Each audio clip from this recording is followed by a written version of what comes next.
How to delete messages on Messenger. This tutorial shows you how to remove a single message or an entire conversation from your chats.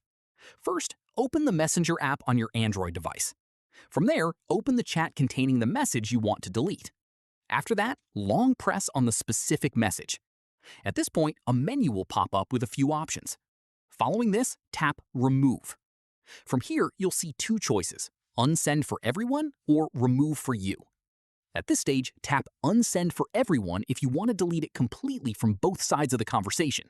Following this, tap Remove for you instead if you'd rather just delete it from your own view while it stays visible to the other person. If you want to delete the entire conversation instead of just one message, there's a separate way to do that.